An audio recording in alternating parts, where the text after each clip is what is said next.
여러분 인생에서 그런 하나님 체험해 본 적 있습니까? 여러분의 상상을 초월해서 역사하시는 하나님. 내가 정말 하나님 이렇게 살아계셔서 역사하시는 줄은 몰랐는데 진짜 어느 날 신앙생활하다 이 하나님의 정말 감히 상상할 수 없는 그런 하나님을 체험하게 된 거죠.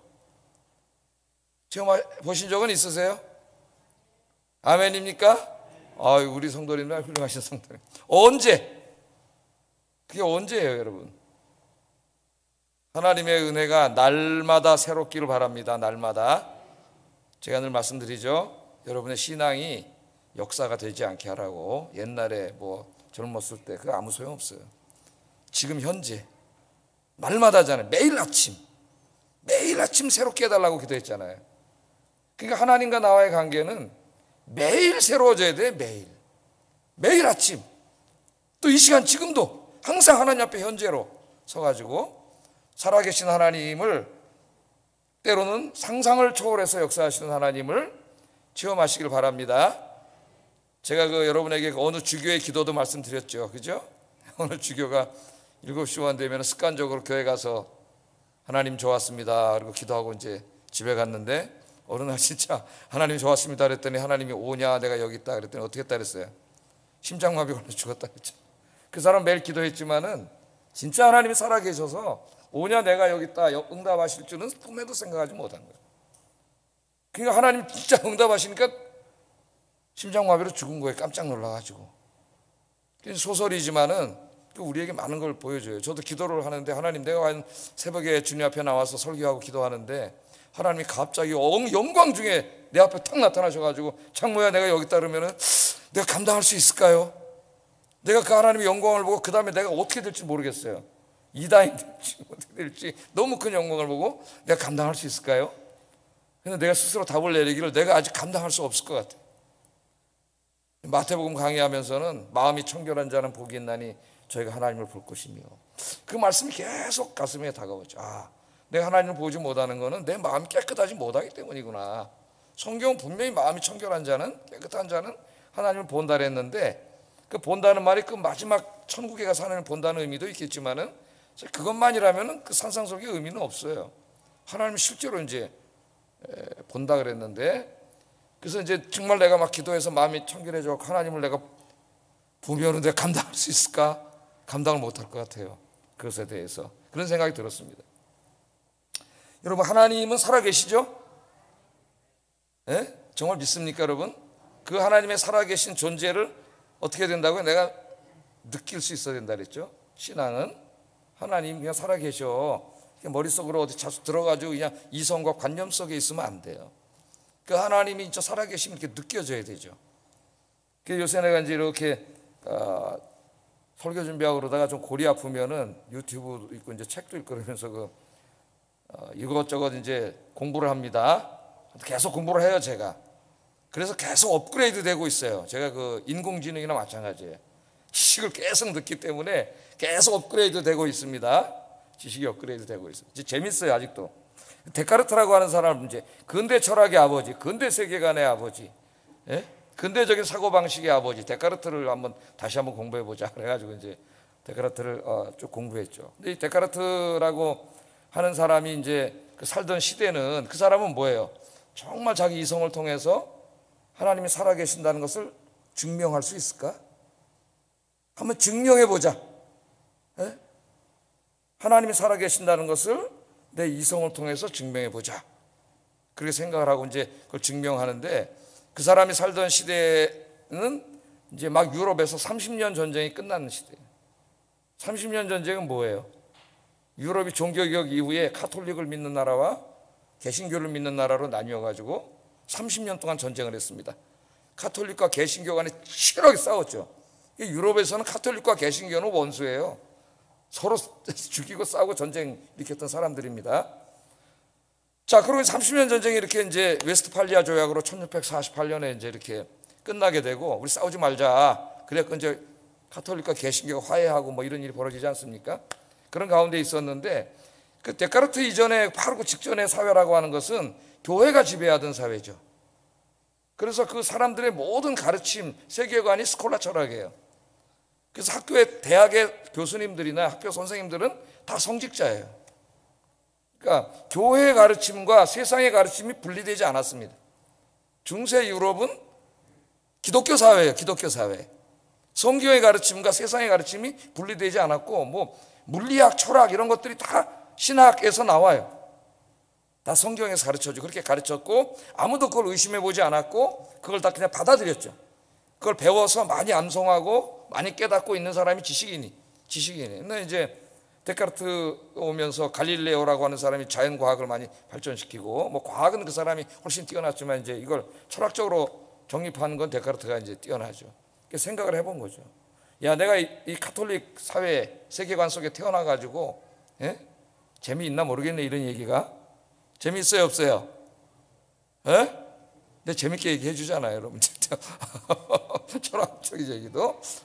여기 태어나가지고 내가 이때까지 교회에서 이 성직자들을 통해 들어왔던 수많은 내가 알고 있는 지식, 그게 뭐 자연과학이든 뭐 교회 과학이든 뭐 다 마찬가지예요. 우주에 관한 것이든 인간에 관한 것이든 모든 지식이 진짜 참일까? 그렇게 생각을 해봤어요. 이거 거짓말이면 어떡하지? 가톨릭의 가르침 틀렸으면 어떡하지? 하나님 존재 안 하면 어떡하지?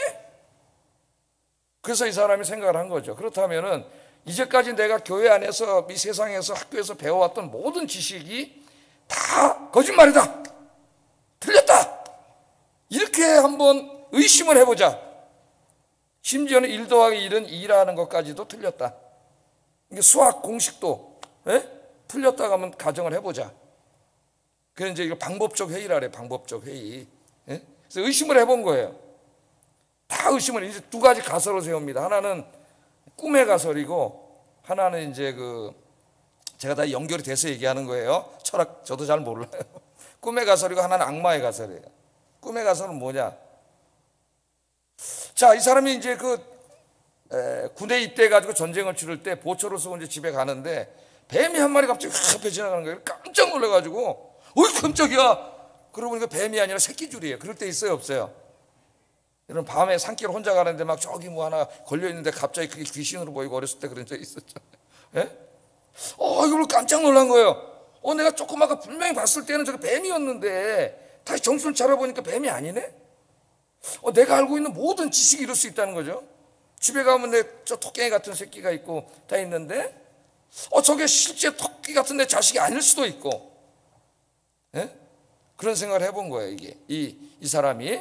그래서 이 내가 지금 경험하고 있는 모든 살고 있는 세계가 꿈이면 어떡하지? 꿈 여러분 꿈꾸다가 깨잖아요. 꿈꾸다가 딱 깨면은 꿈속에서는 막 진짜 한 줄 알았는데 어떤 때 꿈이 너무 아쉽죠. 예? 사랑하는 사람하고 막 데이트하고 너무 재밌게 막 놀고 있는데 갑자기 누가 깨워가지고 딱 깨우면 왜 깨웠어? 너무 아쉬워. 다시 꾸려고 잠자는 적도 있어요. 다시 한번 꿈을 연속해 보려고. 예? 우리의 이 삶이라고 하는 게 꿈일지도 몰라. 실체가 아니라 꿈일 수도 있다는 거예요. 그렇게 생각했어요. 꿈의 가설이에요. 또한 이 자연과학이나 수학 같은 건 뭐 이게 명석한 진리죠. 1 더하기 1은 2다. 그걸 부정할 사람이 어디 있겠습니까? 그런데 이 사람이 그것도 의심을 하는 거죠. 1 더하기 1은 원래 3인데 마귀가, 악한 영이 나한테 3이라고 2라고 가짜로 지식을 집어넣어줘. 쓸지도 모른다는 거예요. 방법론적 회의를 하는 겁니다. 이 사람이. 원래는 3인데 2라고 그렇게 함으로써 수학적인 진리도 다 의심을 하는 거예요. 그럼 도대체 분명한 게 뭐가 있겠어요, 여러분? 1 더하기 1도 2가 아닐 수 있는데. 그런데 이 사람이 의심하고 또 의심하고 또 의심해도 분명히 존재하는 진리가 하나 있다는 걸 깨닫게 됐어요. 그게 뭐예요? 의심하고 있는 자기. 이게 꿈이든 무슨 마귀에게 속았든 하여튼 꿈꾸는 자기는 있어야 되고 속은 자기는 있어야 되는 거 아니에요. 생각하고 있는, 의심하고 있는 나는 있어야 되잖아요. 그거는 아주 명석, 그 사람 말에 의하면 명석 분명한 진리죠. 내가 있어야 모든 게 의심도 되고 다 하는 거 아닙니까? 그래서 나온 유명한 말이 뭐예요? 나는 생각한다, 고로 존재한다. 그게 그 말이에요. 생각하는 주체로서의 나. 생각하는 내가 존재하는 거죠. 생각하는 내가 없으면 아무것도 안 되는 거죠. 그거는 분명히 존재한다는 거죠. 야, 이거는 분명한 진리다. 그러면 앞으로 이제 이 진리의 토대 위에서 생각하는 나, 이거는 분명히 존재하는 것처럼 이렇게 분명하게, 예? 분명히 존재하는 거, 이게 진리니까 이런 토대 위에 진리를 쌓으면은 내 모든 걸 알 수 있다는 이제 이런 거대한 꿈을 세우고 진리 체계를 세워나가면서 이 사람이 제일 하고 싶었던 것은 뭐냐면은 하나님의 존재를 증명하는 거였어요. 가톨릭에서 가르치던, 예? 교회에서 가르친 하나님. 그래서 이제 하여튼 증명을 합니다. 이 사람이 우리 인간은 분명히 존재하잖아요. 생각하는 자기는. 근데 인간은 불완전하고 유한한 존재인데 그 인간의 지성 속에 무한하고 완전한 존재자라고 하는 관념이 있다는 거죠. 관념이. 예? 이거는 생득적으로 타고나는 거죠. 그런 관념이 있다는 거예요. 물론 그는 이제 가톨릭 사회 속에 살았기 때문에. 근데 그런 관념은 유한하고 또 이렇게 이 많은 제약을 가지고 결함을 가지고 있는 인간인데 그 무한하고 완전한 존재자를 인간이 이렇게 창조해서 만들어낼 수 없다는 거죠. 하여튼 뭐 여기 철학이 복잡해. 그래서 하여튼 하나님은 존재한다. 그래서 이제 그 존재론적 증명과 우주론적 증명을 딱 끌어들여 가지고 하나님의 존재를 증명을 해요. 제가 이제 왜 이야기를 하냐면은 우리가 하나님을 믿고 있는데 하나님이 안 계시면 어떡하죠? 그럼 이거 내 인생을 다 사기당한 건데, 예? 내가 이제까지 와서 예배드리고 헌금하고 봉사하고 이거 다 헛거 아니에요. 예? 그래서 이 사람은 그렇게 해서 이제 하나님의 존재를 자기 이성으로 증명하고 가톨릭 교회에서 스콜라 철학을 버리고 자기 철학을 이제 받아들여가지고 가르치기를 원했다 그래요. 데카르트가 그런 이제 방대한 꿈을 꿨다 그럽니다. 이 사람이. 그러니까 이성을 통해서 하나님을, 계시도 필요 없어, 말씀도 필요 없어. 순수한 인간, 생각하는 주체로서의 나의 이성을 통하여 진리에 도달하고자 하는, 어떻게 보면 인간의 교만일 수도 있고 그런 거죠. 우리가 하나님을 이제 존재를 우리가 알아야 되는데 하나님은 이제 계시의 말씀을 주셨습니다. 그래서 성경 말씀이 있어요. 내가 이성으로 그렇게 추론하지 않아도 성경에 하나님이 어떤 분인가를 알려주는 말씀, 진리들이 다 있죠. 그래서 설교 듣고 배우면서 하나님이 어떤 분인가를 알게 되고 하나님을 만나게 돼요. 진짜 그렇게 하나님을 만나게 되면은 여러분 가슴이 항상 설렙니다. 하나님의 관계 속에서. 사랑하는 사람과 막 첫 데이트를 할 때에 그 설레는 마음과 똑같다고 보면 돼요. 거의 유사한 감정이에요.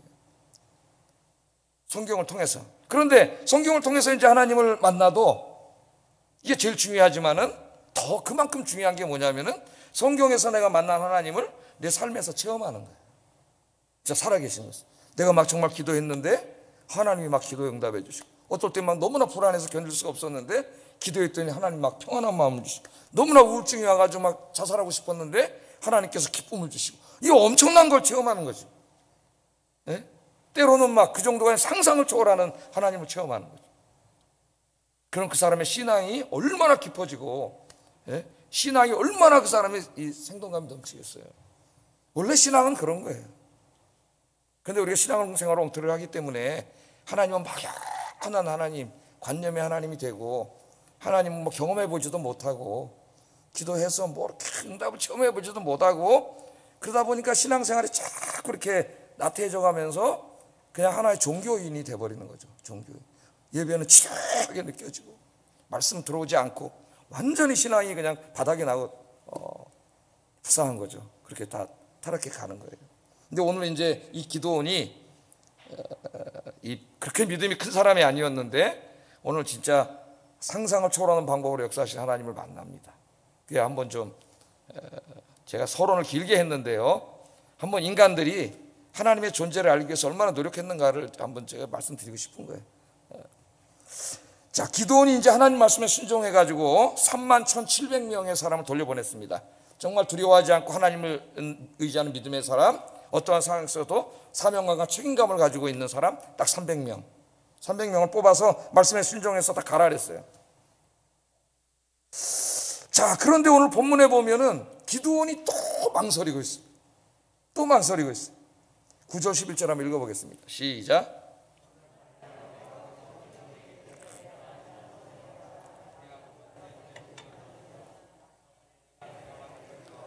내 부하 부라와 함께 진영으로 내려가서 그들이 하는 말을 들으라.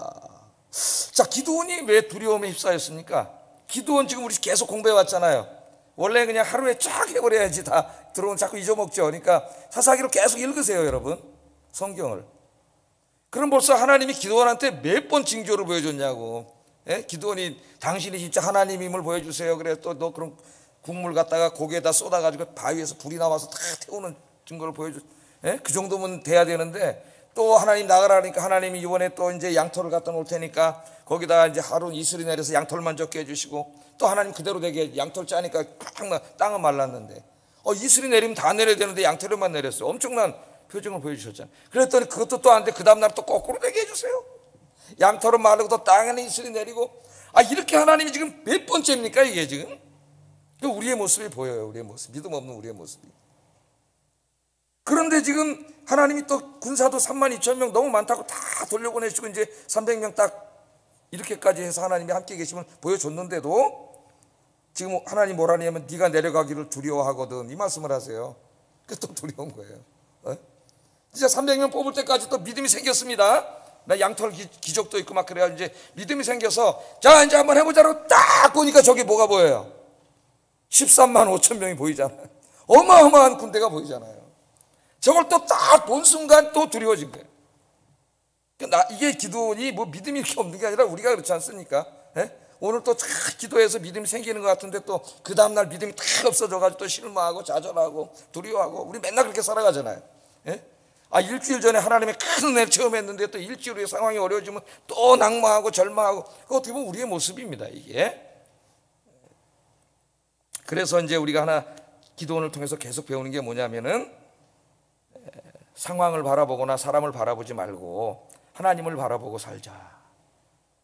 할렐루야. 하나님 바라보는 게 뭐 기도하는 거잖아요. 상황은 항상 안 좋아요. 우리 주변에 상황은 항상 위험하고 어려워요. 고통은 항상 찾아와요. 좀 기쁠 때도 있지만 또 금방 어려운 문제들이 쉴 새 없이 몰려옵니다. 우리 인생에 그런 거 바라보고 거기에 빠지면은 그냥 넘어져요. 그 사탄의 수단이에요. 방법이고. 그러니까 항상 우리는 누굴 바라봐야 돼? 딱 13만 5천 명을 바라보지 말고 나와 함께 계시는 하나님, 양털만 적게 하셨다가 땅만 적게 하셨다가 바위에서 불이 나오게 하셨다가 자기와 함께 계신 하나님, 그 하나님만 딱 바라보고 기도하며 나가기를 주의 이름으로 축복합니다. 그럼 흔들리지 않아.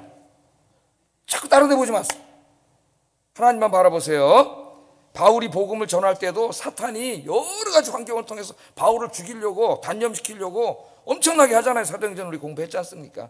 로마 군인들을 통해서 때로는 유대인들을 통해서 때로는 바다에 풍랑이 일어나게 함으로 이걸 좌절시키려고 또 매는 얼마나 많이 맞았으며 돌멩이로는 또 얼마나 많이 맞았으며 밥은 얼마나 많이 굶었으며 강도로 또 몇 번 만났으며 아마 이 중에 하나만 당했어도 우리는 하나님을 포기하고 간뒀을지도 몰라요. 그런데 그때마다 하나님을 바라봤고 사도 바울은 하나님 붙잡고 승리할 수 있었습니다. 하나님을 바라보고 살자. 첫째 중에 누구만 바라보고 살자? 남편 바라보고 살자? 아내 바라보고 살자? 하나님 바라보고 살자. 근데 제가 아까 우리 집사람한테 영생에 대해서 설교하다 간증을 했어요. 영생에 대해서 설교하다가 나보다 우리 집사람이 먼저 가면 어떡하지? 그런 생각을 했어요. 어제. 먼저 가면 어떡하지? 생각해 보니까 못 살 것 같아 내가. 왜냐하면 나는 이렇게 있다가 여보 밥 줘. 여보 커피 한 잔만 줘. 여보 뭐 저러는데 여보 오는데 없잖아. 에? 어떻게 살지? 그런 생각을 했어요. 설교하다가 자수하는 겁니다. 자수. 쓰러져. 하나님만 바라보고 살기를 주의 이름으로 축복합니다. 그러면 아무리 힘들어도 이겨낼 수 있어요. 하나님이 함께 계시기 때문에. 자, 하나님이 이제 너 그렇게 두렵냐 아직도? 그러면은 한 가지 일을 시킵니다. 하나님. 너 네 부하죠. 부라. 이름이 부라예요. 부라라는 네 부관을 데리고 저 미디안 진영으로 밤에 몰래 한번 내려가 봐라. 그렇게 말씀을 하셨어요. 그래서 이제 오늘 말씀에 보면은 내려갑니다. 내려가서 직접 눈으로 가까이서 이제 적군을 보는 거죠. 12절 한번 읽어보겠습니다. 시작.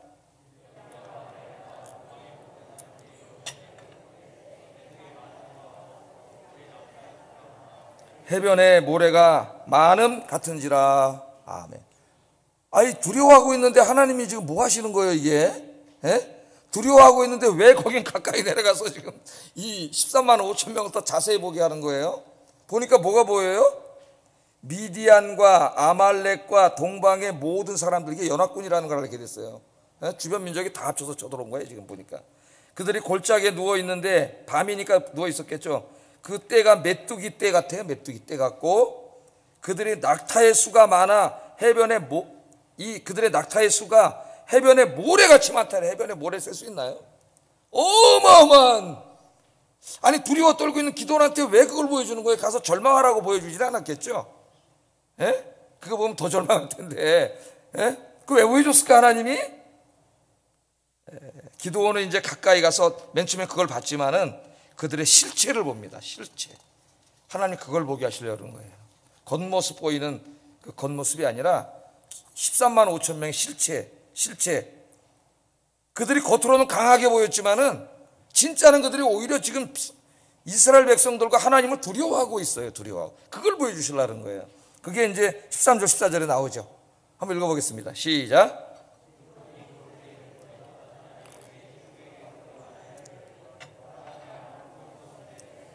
보리떡 한 덩어리가 미디안 진영으로 굴러 들어와 한 장막에 이르러 그것을 쳐서 무너뜨려 위쪽으로 엎으니 그 장막이 쓰러지더라.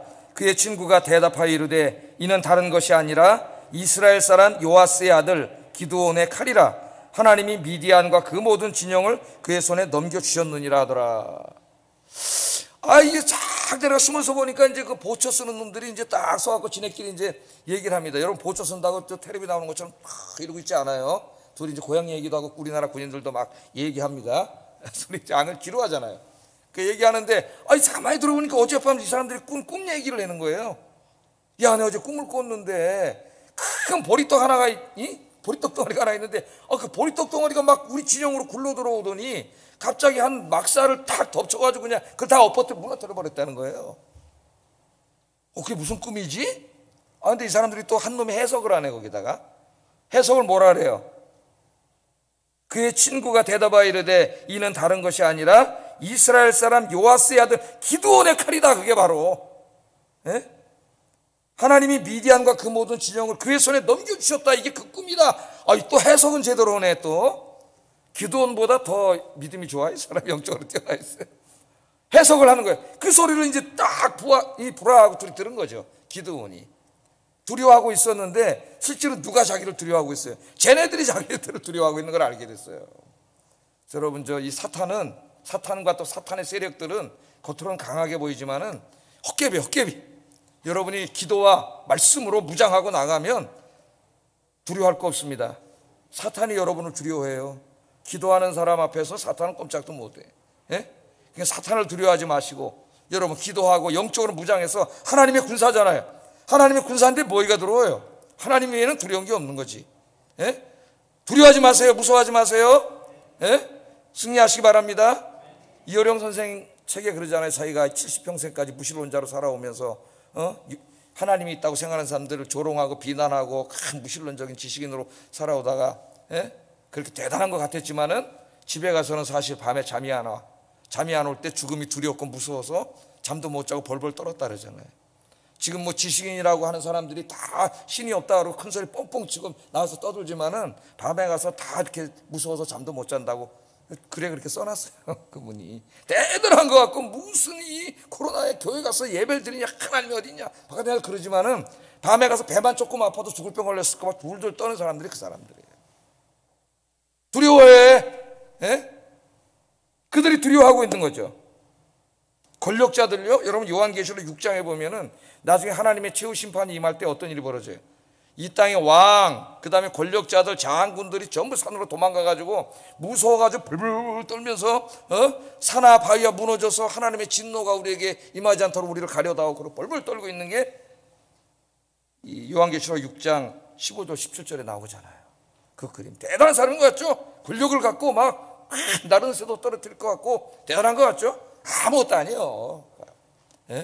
사실은 뒤에서 죽을까봐 망할까봐 벌벌 떨고 있는 자들이에요. 벌벌 떨고 있는 자.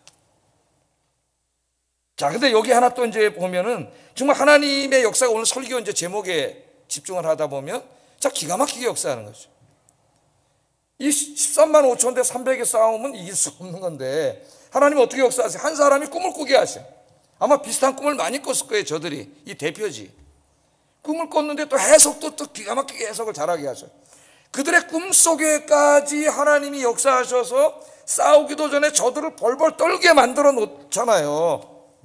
저들이 그런 꿈을 꿔서 벌벌 떨고 있는지 기드온이 몰랐죠.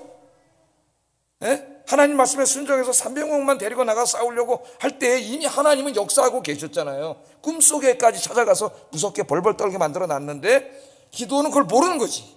하나님이 하신 일, 우리도 그런 일이 많지 않습니까? 그러니까 하나님 내려가서 이걸 직접 보고 듣게 하신 거예요. 하나님의 역사는 참으로 놀랍다. 예? 기가 막히게 역사하신다.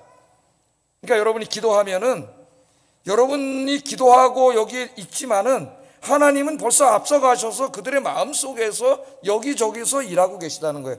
할렐루야. 근데 기도 안 하고 뭐 하는 거예요? 딴 데 가서 바보같이. 예?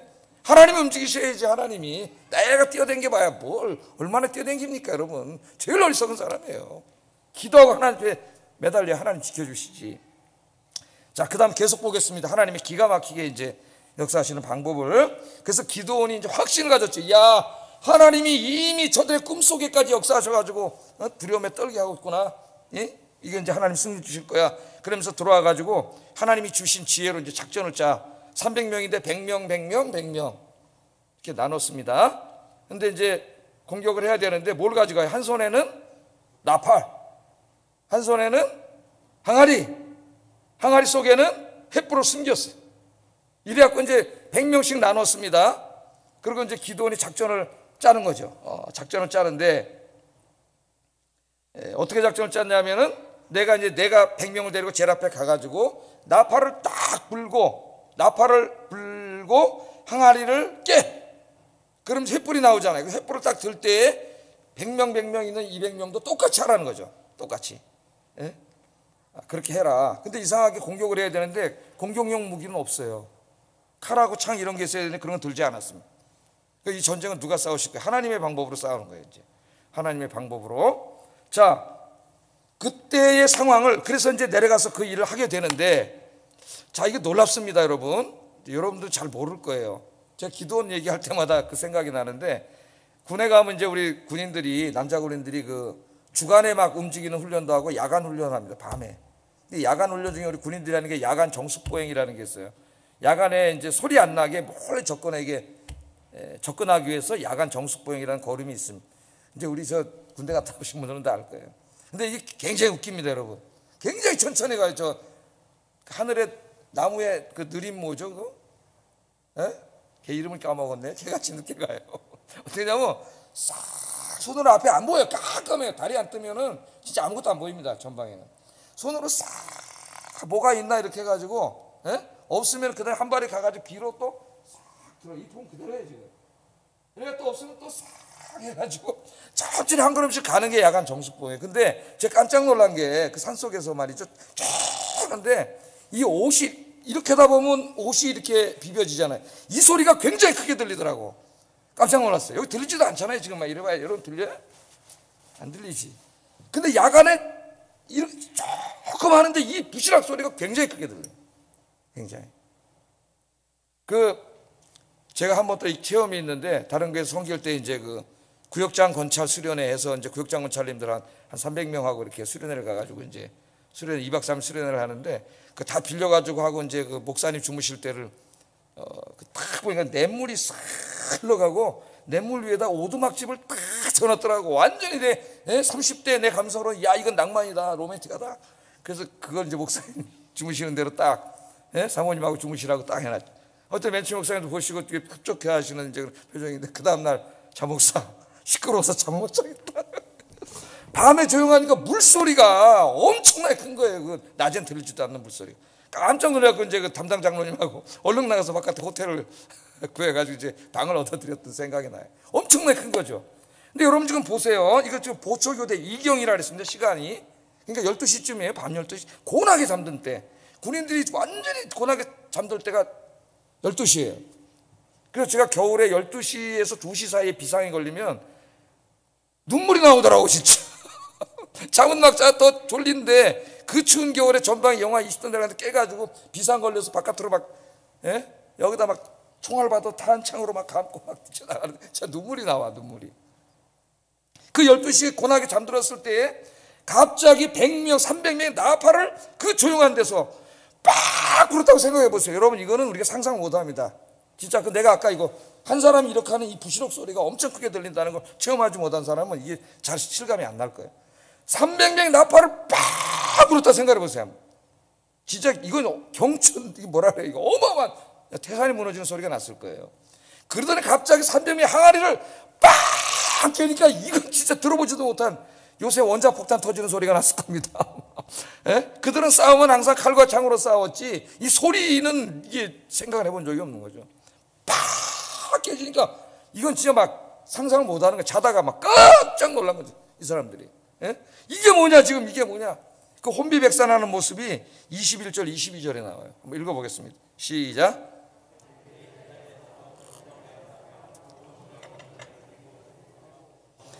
(300명이) 나팔을 불 때 여호와께서 그 온 진영에서 친구끼리 칼로 치게 하심으로 적군이 도망하여 스베라의 벳시다에 이르고 또 가까운 아벨 무홀라의 경계에 이르렀으며. 깜짝 놀랐고 이게 지금 너무 막 꽉 그러니까 막 들어보지도 못한 소리에 옛날에 칼로 싸우던 사람들에게는. 예?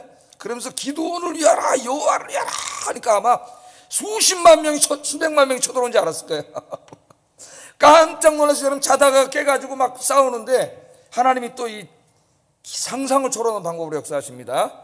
눈에다 이렇게 착시현상을 일으켜가지고 자기 편이 아군이, 근데 이 사람들이 뭐예요? 지금 연합군이잖아요. 여러 민족의 연합군입니다. 적군으로 보이게 한 거예요. 적군으로. 그랬더니 어떻게 따랐어요? 친구끼리 칼로 치게 하시면 지네들끼리 막 싸우는 거 밤에 보이지는 않지, 소리는 나지, 나팔은 불지, 와 소리는 나지니까 막 싸우는데 착시현상까지 일어난 거예요. 하나님이 착시현상을 일으키셔갖고 지네끼리 막 싸워서 다 죽이고 도망가는 일이 지금 벌어졌다, 그렇게 얘기해요. 여러분, 저 13만 5천 명이 자기들끼리 싸우리라고 누가 생각을 했겠어요? 지금 이스라엘을 치려왔는데. 그러니까 하나님이 그 항아리 깨고 나팔 보는 지혜를 주셨을 뿐만 아니라 그들이 깜짝 놀라서 깼을 때 눈에 착시현상을 일으키고 지네끼리 싸우게 만든 거예요. 그래서 이 300명으로 공격 무기 하나 없습니다. 지금 나팔하고 횃불밖에 없어요. 그리고 횃불을 확 휘니까 환하게 쫙 저쪽에 일어나니까 막 혼비백산하고 다 싸워서 오늘 전쟁에서 승리한 그런 이야기가 나옵니다. 300명으로 13만 5천 명을 이길 수 없습니다. 하나님이 지혜를 주시고 하나님이 도우시지 않으면 이길 수 없어요. 어쩌면 우리 인생에 이와 같은 엄청난 문제들이 많이 닥쳐올 수 있습니다. 인생의 쓰나미들이. 하나님 바라보시고 믿음으로 기도로 승리하시는 여러분 되기를 주의 이름으로 축복합니다. 뿐만 아니라 자기 민족 300명의 용사, 믿음의 용사들, 자기 민족을 구원하고 하나님의 영광을 드러낸 300명의 용사처럼 이 어렵고 어지러운 시대에 여러분들이 기도의 300명의 용사, 기도원의 300명의 용사, 십자가의 군사가 되시기를 주의 이름으로 축복합니다. 상위 몇 프로라 그랬어요? 상위 1%라 그랬잖아요. 상위 1%. 기도하겠습니다.